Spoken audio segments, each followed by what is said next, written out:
Nagadurga folk songs ఇష్టపడే వాళ్ళు అసలు ఈ పేరు తెలియకుండా ఉండరు. నాగదుర్గ ఫోక్ డాన్సర్ నుండి హీరోయిన్గా ఎలా ఎదిగింది?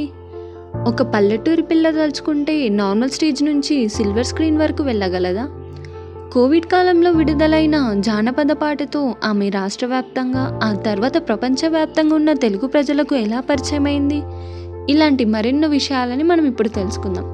ఎవరైనా ఇంకా మన ఛానల్ని సబ్స్క్రైబ్ చేసుకోకపోతే వెంటనే సబ్స్క్రైబ్ చేసుకొని బెల్ ఐకాన్ని ట్యాప్ చేయండి. తన పూర్తి పేరు నాగదుర్గ గుత్తా. తెలంగాణలోని నల్గొండ జిల్లాలో జన్మించారు.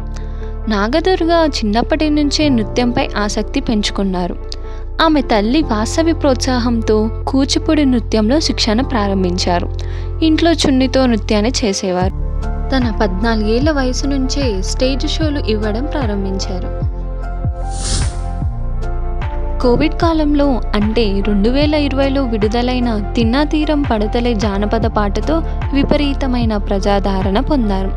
అనంతరం కాపోల ఇంటికాడ, జిల్లేలమ్మ జిట్ట, ఉంగురమే, నా పేరే ఎల్లమ్మ, మల్లె చెట్టు, దారి పొట్టొత్తుంది, ఎర్ర ఎర్ర రుమ్మలు, ఇలా ఒకటా రెండా చెప్పుకుంటూ పోతే ఎన్నో ఉన్నాయి.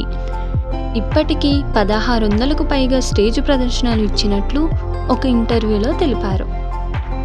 నాగదుర్గ ఎన్ఎన్ నృత్యాలం పేరుతో నృత్య పాఠశాలను నిర్వహిస్తూ కూచిపూడి మరియు ఫోక్ డాన్సులలో శిక్షణ ఇస్తున్నారు.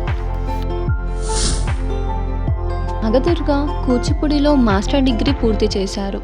ప్రస్తుతం కూచిపూడిలో పిహెచ్డి చేయడానికి సిద్ధమవుతున్నట్టు సమాచారం ఉంది.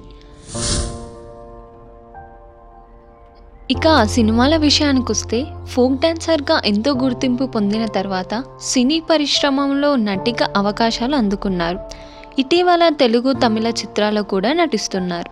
ప్రస్తుతం ఇడుపు కాగితం అనే సినిమాలో నాగదుర్గ హీరోయిన్గా, తనకు జోడిగా ప్రియదర్శి హీరోగా నటిస్తున్నారు. ఈ చిత్రంలో ఆమె శ్రీలత అనే పాత్రలో కనిపిస్తారంట. ఇటీవల స్టేజ్ మీద మాట్లాడుతూ, ఈ కథ నేను నమ్మాను, ఆ కథ కూడా నన్ను నమ్మింది అని హీరోయిన్గా అవకాశం రావడం తన కల నెరవేరినట్టే అని పేర్కొన్నారు. ఓకే ఫ్రెండ్స్, నాగదుర్గ చేసిన వాటిలో మీ ఫేవరెట్ సాంగ్ ఏదో కింద కామెంట్ చేయండి.